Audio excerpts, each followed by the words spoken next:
मैं परमेश्वर का धन्यवाद देता हूँ। प्रभु ने एक बार फिर हम प्रत्येक को इकट्ठा होने का मौका दिया। आइए हम प्रार्थना करके हम शुरू करते हैं। हमारे स्वर्गीय पिता प्रभु जी, हम आपको धन्यवाद देते हैं पिता। प्रभु जी, आपके चरणों में जब हम आए हैं पिता, आपका वचन जब हम सीखने के लिए जा रहे हैं, प्रभु हम नम्रता के साथ आते हैं प्रभु जी। अपना वचन आप हमें खोल कर दें। हम एक एक से बात करें पिता। सब बातों को आपके हाथ में सौंपते हैं। सारा आदर महिमा केवल हम आपको देते हैं। प्रार्थना प्रभु यीशु मसीह के नाम से मांगते हैं, आमीन। हम बीते समय से परमेश्वर के एकमात्र सच्चा परमेश्वर में इस सीरीज में हम देखते हुए आए। परमेश्वर के एक एक कार्यों को, उसके अस्तित्व, उसके गुणों को, उसमें हम परमेश्वर के काम में हम देख रहे थे उसकी दिव्य योजना। परमेश्वर का सृष्टि में उसके कार्य को हम देख रहे थे। अब हम परमेश्वर के प्रबंध को हम लोग देखेंगे। सबसे पहला हम लोग निकाल लेते हैं मत्ती 5वां अध्याय, उसका 45वां वचन। जिससे तुम अपने स्वर्गीय पिता के संतान ठहरोगे, क्योंकि वो भले और बुरे दोनों पर अपना सूर्य उदय करता है, धर्मी और अधर्मी दोनों पर मेंह बरसाता है। तो यहाँ पर हम परमेश्वर के प्रबंध के बारे में देख रहे हैं कि परमेश्वर के काम में परमेश्वर ने क्या सृष्टि बनाकर छोड़ दी, या परमेश्वर किस प्रकार से एक एक कार्य को कर रहा है। चाहे भला हो चाहे बुरा हो, दोनों पर परमेश्वर सूर्य उदय कर रहा है, धर्मी अधर्मी दोनों पर मेंह बरसाता है। और आगे भी हम जब पढ़ते हैं, प्रेरितों काम 14 का 17 भी मैं निकालना चाहूंगा। प्रेरितों काम 14 का 17। तो भी उसने अपने आप को बेगवाह ना छोड़ा, किंतु भलाई करता रहा और आकाश से वर्षा और फलवंत ऋतु देकर तुम्हारे मन को भोजन और आनंद से भरता रहा। है ना। फिर ऐसे ही अब भजन संहिता 37 का 3 हम देखते हैं। भजन संहिता 37 का 3। यहोवा पर भरोसा रख और भला कर, देश में बसा रहे और सच्चाई में मन लगाए रहे। है ना। तो परमेश्वर के एक एक स्वभाव को जब हम यहां पर देखते हैं कि परमेश्वर का प्रबंध करने का तरीका, परमेश्वर कैसे कार्य करता है। क्योंकि यहां पर आप परमेश्वर के प्रबंध के बारे में जब हम देखेंगे, परमेश्वर के प्रबंध में परमेश्वर का संभालना भी लिखा हम समझते हैं कि परमेश्वर सिर्फ बनाता नहीं है, बल्कि वो अपनी सृष्टि को निरंतर संभालता रहता है ना। तो उसके लिए आगे जब हम देखेंगे उसका पहलू को कुलुसी 1 का 16-17 में भी। कुलुसी 1 का 16-17। क्योंकि उसी में सारी वस्तुओं की सृष्टि हुई, स्वर्ग की हो अथवा पृथ्वी की, देखी या अनदेखी, क्या सिंहासन, क्या प्रभुताएं, क्या प्रधानताएं, क्या अधिकार, सारी वस्तुएं उसी के द्वारा और उसी के लिए सृजी गई। वही सब वस्तुओं में प्रथम है और सबसे महत्वपूर्ण, सब वस्तुएं उसी में स्थिर रहती हैं। परमेश्वर ने बना के छोड़ा नहीं, सब उसमें स्थिर रहती है। हम जब परमेश्वर के, अब सवाल आता है हम परमेश्वर के प्रबंध को, हम परमेश्वर के काम में क्यों देख रहे हैं। क्योंकि एक ऐसा विषय है जहां परमेश्वर लोगों से उनकी चिंताओं का जवाब दे रहा है। परमेश्वर उनकी चिंताओं का जवाब दे रहा है। तो क्यों चिंता करता है। मेरे काम को देख, मैं कैसा हूं। ये वो परमेश्वर है, भले बुरे दोनों पर मेंह बरसाता है, भले बुरे दोनों पर सूर्य उदय करता है, और मनुष्य सही से ना चलने पर भी वो भलाई करता रहता है। ये परमेश्वर का स्वभाव है ना। तो इसलिए परमेश्वर का स्वभाव में हम परमेश्वर के प्रबंध को जब देखते हैं, उसने सिर्फ बनाया ही नहीं, बना के छोड़ नहीं दिया, बल्कि उसको अपनी सृष्टि को संभाल रहा है और सब का ध्यान वो रखता है। इसलिए जब हम देखते हैं तो हमें यही बात समझ में आता है, जब हम संभालने की बात करते हैं कि सृष्टि को बना के नहीं छोड़ा, कि हाँ सृष्टि को बना के उसको उसके नियंत्रण में छोड़ दिया, क्या वो चलते रहे? नहीं, परमेश्वर उसको संभाले रख रहा है निरंतर। आज भी ये पूरा यूनिवर्स, पूरा सब कुछ अपने आप से नहीं चल रहा है। हम जब पढ़ते हैं परमेश्वर ने बनाया, हाँ, परमेश्वर ने बनाया, लेकिन बना के छोड़ नहीं दिया। परमेश्वर अभी भी इस पर पूरा कंट्रोल कर कर इसको चला रहा है। ये बात हम इसमें सीखते हैं, ये बात हम उसमें समझते हैं कि परमेश्वर बना के छोड़ने वाला परमेश्वर नहीं, वो सर्वज्ञानी, सर्वशक्तिमान परमेश्वर आज भी अपनी समस्त सृष्टि को चला रहा है ना? उसकी प्रभुता को हम देखते हैं।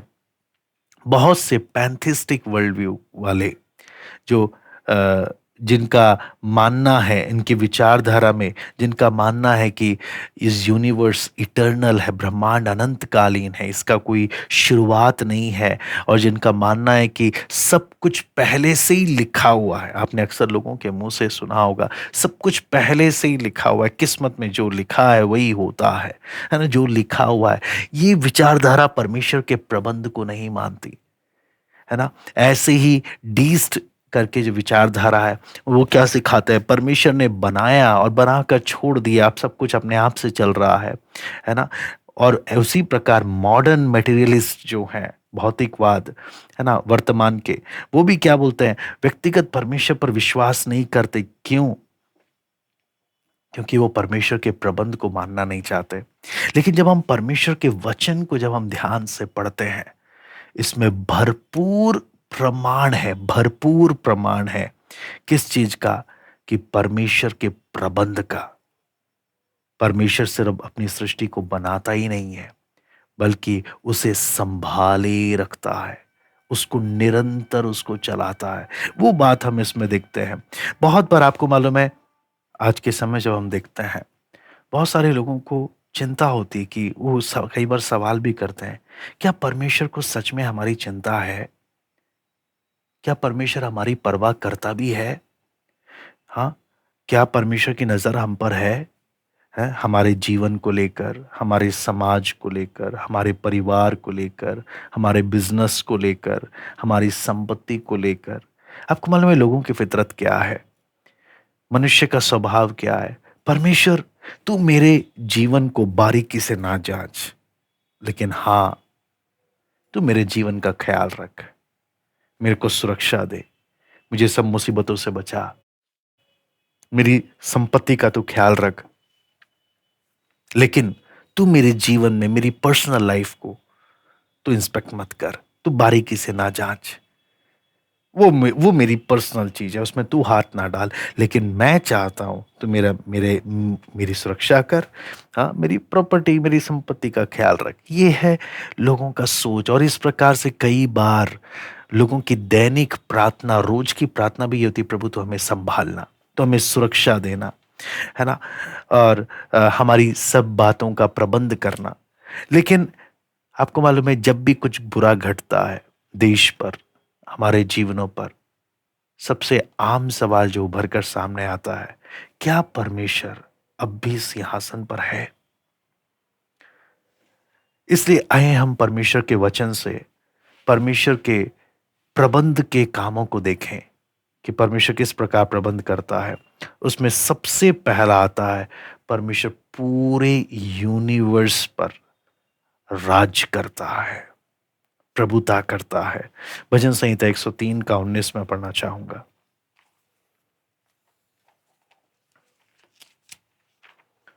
भजन संहिता 103 का 19। यहोवा ने तो अपना सिंहासन स्वर्ग में स्थिर किया है, उसका राज्य पूरी सृष्टि पर है। मैं बार बोलता हूं, यहोवा ने तो अपना सिंहासन स्वर्ग में स्थिर किया है और उसका राज्य पूरी सृष्टि पर है। किसका राज्य? परमेश्वर का। पूरी सृष्टि पर उसका राज्य है ना?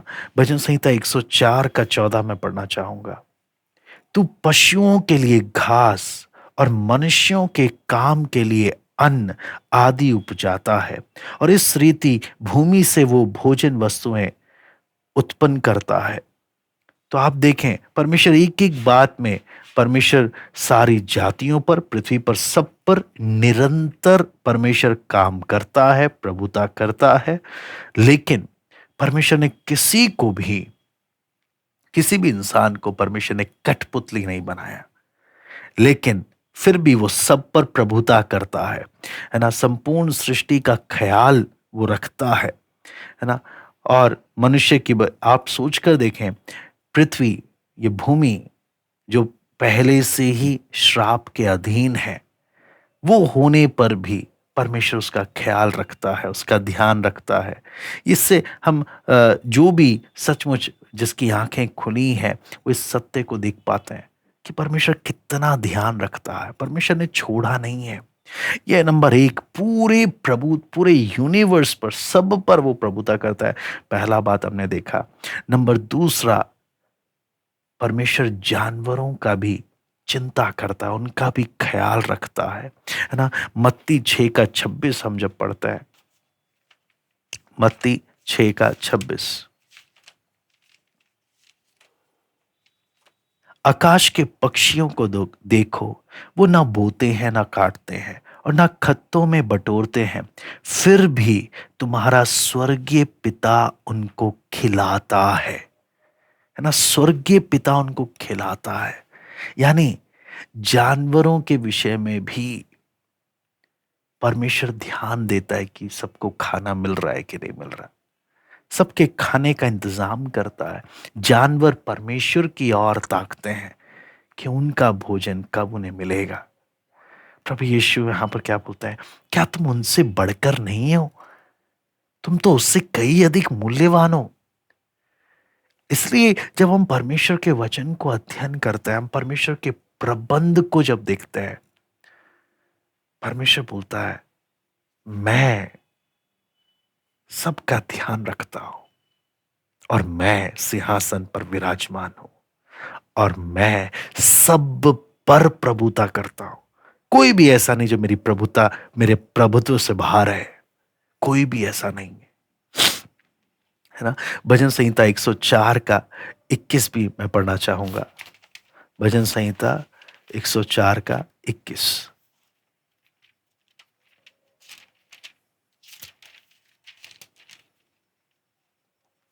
जवान सिंह अहेर के लिए गरजते हैं, और ईश्वर से अपना आहार मांगते हैं, है ना। वचन कितनी स्पष्टता से बोलता है। जानवर परमेश्वर की ओर ताकते हैं, परमेश्वर उनका ख्याल रखता है, हमारा स्वर्गीय पिता उनकी जरूरतों को पूरा करता है।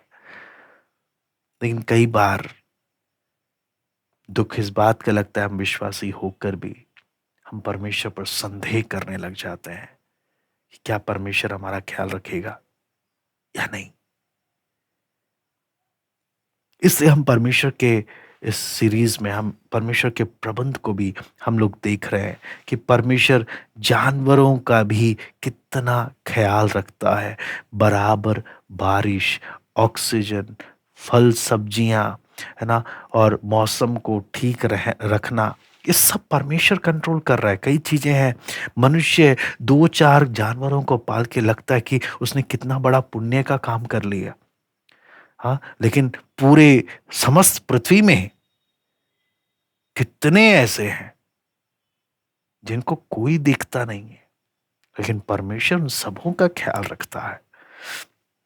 आगे जब हम पढ़ते हैं, तीसरी बात जो हम पढ़ते हैं कि परमेश्वर एक एक देशों पर वो प्रभुता करता है और प्रबंध करता है।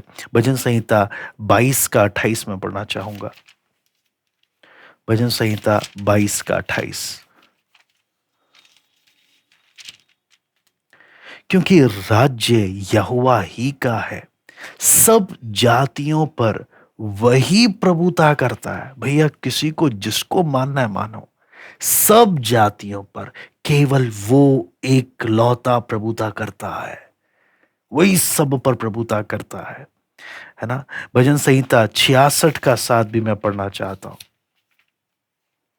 जो अपने पराक्रम से सर्वदा प्रभुता करता है और अपनी आंखों से जाति जाति को ताकता है, हठीले अपने सिर ना उठाए। कितनी गंभीरता से बोला। वो अपने जो अपने पराक्रम से सर्वदा प्रभुता करता है और अपनी आंखों से जाति जाति को ताकता है, हठीले अपने सिर ना उठाएं। इससे हमें क्या चीज मालूम चलता है? एक एक देश हो, हर किसी पर वो प्रभुता कर रहा है अपनी आंखों से। एक एक पर नजर है उसकी, एक एक पर नजर है उसकी। जब आप दानियेल की पुस्तक पढ़ते हैं, विशेष रूप से दानियेल और दुनिया के इतिहास को रखकर जब आप पढ़ते हैं इसको, आप हैरान रह जाएंगे। परमेश्वर कितना सामर्थी है, कितना महान है। दुनिया के इतिहास में कितनी स्पष्टता से परमेश्वर अपना काम कर रहा है। जब हम दुनिया के इतिहास और दानियल की पुस्तक को रखकर जब हम पढ़ते हैं, परमेश्वर काम कैसे कर रहा है, इससे और ऐसे प्रमाण हैं, ऐसे सबूत हैं जिसे जिसे कोई नकार नहीं पाएगा। क्यों? परमेश्वर अपनी छाप, है ना, दुनिया का इतिहास वो चीज है जिसमें परमेश्वर ने अपनी छाप छोड़ी हुई है कि वो आज भी काम कर रहा है। जिसको भी संदेह हो, उस समय निकाल कर जरा देखे तो सही ये कौन है ना? बड़ी बड़ी देशों के बारे में, बड़ी बड़ी शक्तियों के बारे में, है ना, अशूर साइरस का जन्म नहीं हुआ, अन्य जाति व्यक्ति है, उसके जन्म से पहले ही बोल दिया ये व्यक्ति आएगा, इसका नाम ये होगा और इसको मैं अपने काम कराने के लिए रखूंगा। इसके जन्म से पहले अन्य जातियों के नाम रखे हुए हैं। अगला चौथी बात जब हम देखते हैं परमेश्वर को हमारे जन्म के विषय में और जीवन में हम किधर होंगे, परमेश्वर को उसकी परवाह है। परमेश्वर उसकी चिंता करता है, परमेश्वर उसका ख्याल रखता है। यिर्मयाह 1:5 मैं पढ़ना चाहूंगा। यिर्मयाह 1:5। गर्भ में रचने से पहले ही मैंने तुझ पर चित्त लगाया, उत्पन्न होने से पहले ही मैंने तेरा अभिषेक किया, मैंने तुझे जातियों का भविष्यद्वक्ता ठहराया। परमेश्वर के प्लानिंग को देखें। जन्म से पहले ही परमेश्वर को मालूम है मुझे करना क्या है। एक व्यक्ति के जन्म को लेकर उसके जीवन में उसे किधर होना है, परमेश्वर को उसकी परवाह है। आपको मालूम है, जब हम उस बातों को, जब हम परमेश्वर के स्वभाव को, उसके प्रबंध को, उसके कामों को जब हम मनन करते हैं, हमारे हमारे अंदर से वो चिंता समाप्त हो जानी चाहिए कि परमेश्वर कितना वफादार है। परमेश्वर कितना वफादार है। उसने हमारे जन्म से पहले सब कुछ देखा है, प्लान किया है। आगे जब हम पढ़ते हैं परमेश्वर के वचन में, भजन संहिता 139 का 14 से 16, भजन संहिता 139 का 14 से 16। मैं तेरा धन्यवाद करूंगा इसलिए कि मैं भयानक और अद्भुत रीति से रचा गया हूं। तेरे काम तो आश्चर्य के हैं और मैं इसे भली भांति जानता हूं। जब मैं गुप्त में बनाया जाता और पृथ्वी के नीचे स्थानों में रचा जाता था, तब मेरी हड्डियां तुझसे छिपी ना थी। तेरी आंखों ने मेरे बेडूल तत्व को देखा और मेरे सब अंग जो दिन दिन बनते जाते थे, वो रचे जाने से पहले तेरी पुस्तक में लिखे हुए थे, है ना। और उसके साथ ही साथ मत्ती 10वां अध्याय उसका 30वां वचन, मत्ती 10वां अध्याय उसका 30वां वचन। तुम्हारे सिर के बाल भी सब गिने हुए हैं। तुम्हारे सिर के बाल भी। तो परमेश्वर के प्रबंध में जब हम देखते हैं, मेरे काम के विषय में, मेरे जीवन में फैसलों के विषय में, सबसे बारीकी अगर जाए मेरे सिर के बाल भी उसने गिने हुए हैं। मेरी रोज की रोटी का भी वो ध्यान रखता है। ये है परमेश्वर का प्रबंध। परमेश्वर बड़ी बड़ी बातें नहीं, हर व्यक्ति के जीवन की बारीकियों का भी ख्याल रखता है, बारीकियों का। ऐसा परमेश्वर है ना।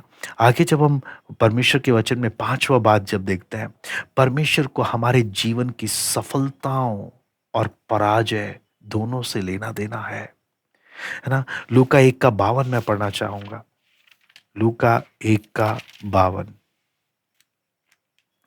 यहां पे लिखा है, उसने बलवानों को उनके सिंहासनों से गिरा दिया और दीनों को ऊंचा किया। कौन कर रहा है? परमेश्वर, है ना। जब एक व्यक्ति अपना जीवन परमेश्वर को समर्पित करता है तो वो प्रभु पर भरोसा कर सकता है कि प्रभु मेरे जीवन में मुझे आगे लेकर जाएगा, है ना। इसलिए हमें उस बातों के लिए टेंशन, चिंता, अपने प्रमोशन के लिए कोई बात का चिंता नहीं करना चाहिए, क्योंकि सर्व ज्ञान में परमेश्वर को मालूम है हमें किधर होना अच्छा है। सर्व ज्ञान में परमेश्वर अपने पहले से ही अपना बुद्धि, अपना सर्वज्ञानी होने के कारण परमेश्वर को मालूम है हमारे लिए कौन सी जगह अच्छी है। भजन संहिता 75 का 6 और 7 भी मैं पढ़ना चाहूंगा। भजन संहिता 75 का 6 और 7, क्योंकि बढ़ती ना तो पूर्व से ना पश्चिम से और ना जंगल की ओर से आती है, परंतु परमेश्वर ही न्यायी है। वो एक को घटाता और दूसरे को बढ़ाता है। वचन में लिखा है परमेश्वर ही ये करता है। घटाना और बढ़ाना परमेश्वर के हाथ में है। जीवन में बढ़ना परमेश्वर के हाथ में है। परमेश्वर देख रहा है। इसलिए परमेश्वर का प्रबंध हमें क्या बोलता है? चिंता ना कर, मुझ पर भरोसा कर, मुझ पर भरोसा कर। तेरे समय पर नहीं, मैं अपने समय पर सब काम करूंगा। आगे जब हम उसके आगे हम पढ़ते हैं, छठा बात को जब हम देखते हैं, अपने धर्मियों की रक्षा का वो ख्याल रखता है। भजन संहिता 4:8 में पढ़ना चाहूंगा। भजन संहिता 4:8, मैं शांति से लेट जाऊंगा और सो जाऊंगा, क्योंकि हे यहोवा केवल तू ही मुझको एकांत में निश्चिंत रहने देता है ना। तू ही मुझे निश्चिंत रहने देता है ना।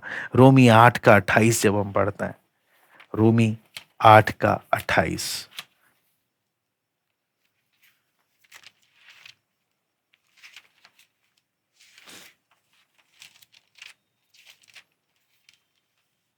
हम जानते हैं कि जो लोग परमेश्वर से प्रेम रखते हैं उनके लिए सब बातें मिलकर भलाई ही को उत्पन्न करती है, अर्थात उन्हीं के लिए जो उसकी इच्छा के अनुसार बुलाए हुए हैं, है ना। सब बातें मिलकर भलाई को उत्पन्न करती हैं, है ना। परमेश्वर अपने लोगों का ख्याल रखता है ना। और आगे हम जब पढ़ते हैं सातवीं बात, परमेश्वर अपने लोगों की जरूरतों का ख्याल रखता है। पहला तिमुथियुस 6:17 मैं पढ़ना चाहूंगा। पहला तिमुथियुस 6:17,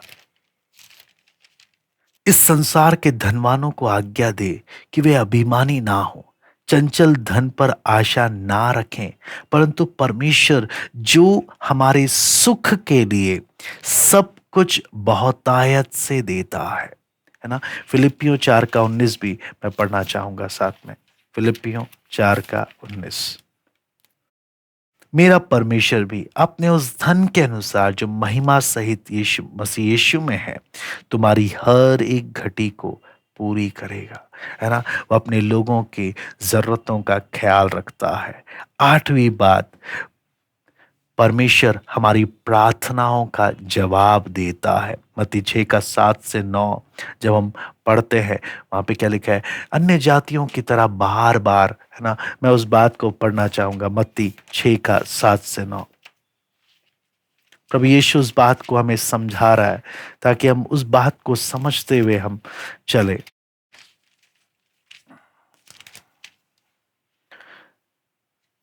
प्रार्थना करते समय अन्य जातियों के समान बक बक ना करो, क्योंकि वो समझते हैं कि उनके बहुत बोलने से उनकी सुनी जाएगी। इसलिए तुम उनके समान ना बनो, क्योंकि तुम्हारा पिता तुम्हारे मांगने से पहले ही जानता है कि तुम्हारी क्या-क्या आवश्यकताएं हैं। अतः तुम इस रीति से प्रार्थना किया करो, हे हमारे पिता तू जो स्वर्ग में है, तेरा नाम पवित्र माना जाए। प्रभु यीशु यहाँ पर क्या चीज बता रहा है ना? उसी के साथ साथ 6 का 33 भी मैं पढ़ना चाहता हूँ। इसलिए पहले तुम परमेश्वर के राज्य और उसके धर्म की खोज करो, तो ये सब वस्तुएं भी तुम्हें मिल जाएंगी। मालूम है दिक्कत कहाँ पर आती है? हम परमेश्वर के प्रबंध को, परमेश्वर के तरीकों को हम जब नहीं समझते, हमारी प्राथमिकताएं बदल जाती हैं। हमारी चिंताओं के कारण हमारी प्राथमिकता बदल जाती है। लेकिन जब हम परमेश्वर के कामों को देखते हैं, परमेश्वर के प्रबंध को देखते हैं, हमारा उस पर भरोसा बढ़ने लगता है। हम निश्चिंत होने लग जाते हैं, क्योंकि वो मनुष्य नहीं कि झूठ बोले। वो जो वो कौन है जब समझते हैं, वो नम्रता आती है। वो जीवन में नम्रता आती है ना? आगे 9वीं बात जब हम देखते हैं इसमें, कि प्रभु अपने धर्मियों को, प्रभुता जिन पे करता है उनको प्रतिफल देता है ना? और दुष्टों का उस दंड भी देता है। भजन संहिता 73 का 24 हम पढ़ेंगे। भजन संहिता 73 का 24। तू सम्मति देता हुआ मेरी अगुवाई करेगा, तब मेरी महिमा करके मुझको अपने पास रखेगा, है ना? अ, उसके साथ है भजन संहिता 1 का 6 भी। भजन संहिता 1 का 6, क्योंकि यहोवा धर्मियों का मार्ग जानता है, परंतु दुष्टों का मार्ग नष्ट हो जाएगा, है ना? तो धर्मियों के विषय में क्या है? वचन बोलता है कि वो सम्मति देते हुए अगुवाई करेगा। लेकिन दुष्ट का क्या है? वो नाश हो जाएंगे, है ना? इसलिए जो अ, परमेश्वर का वचन साफ कहता है, जो लोग परमेश्वर पर भरोसा नहीं करते, वो चिंतित होते हैं, और चिंता भय की तरह सताते हुए उनको लेके जाता है। लेकिन पहला यूहन्ना 4 का 18 में हम पढ़ते हैं, सिद्ध प्रेम भय को दूर करता है। जब आप प्रभु पर भरोसा करते हुए, प्रभु से प्रेम करते हुए चलते हैं, आपके अंदर से हर प्रकार का डर, चिंता सब दूर होने लग जाता है ना? इसलिए वचन में मैं एक आयत पढ़कर यहाँ पे हम समाप्त करेंगे। मत्ती 10 का 29 से 31। परमेश्वर हमसे क्या कहता है? प्रभु यीशु ने बहुत ही बार बार उदाहरण दे देकर इस बात को समझाया। मत्ती 10 का 29 से 31। क्या पैसे में 2 गौरैया नहीं बिकती? तो भी तुम्हारी पिता की इच्छा के बिना उनमें से एक भी भूमि पर नहीं गिर सकती। तुम्हारे सिर के बाल भी सब गिने हुए हैं, इसलिए डरो नहीं, तुम बहुत गौरैयों से बढ़कर हो। वचन क्या बोलता है? तुम बहुत गौरैयों से बढ़कर हो। अब परमेश्वर को जब हम समझने लगते हैं, वो कौन है, कितना महान है, उसके प्रबंध को जब हम देखने लगते हैं, उस पर भरोसा करें और आत्मिक जीवन में बढ़े। चिंता को, चिंता की झाड़ियों को, संसार की बातों को अपने आत्मिक जीवन में बढ़ने में रुकावट ना बनने दें। आइए हम प्रार्थना करते हैं। हमारे स्वर्गीय पिता प्रभु जी, हम आपको धन्यवाद देते हैं इस सुंदर वचन के लिए प्रभु, जो आपने हमें दिया। आपके प्रबंध, आपकी वफादारी, आपकी भलाई, प्रभु इन्हें मनन करने के लिए हम एक एक को सहायता कर, हम एक एक से प्रभु जी आप बातें करें। धन्यवाद देते हैं आज की संगति के लिए। सरादर महिमा केवल हम आपको देते हैं। प्रार्थना प्रभु यीशु मसीह के नाम से हम मांगते हैं।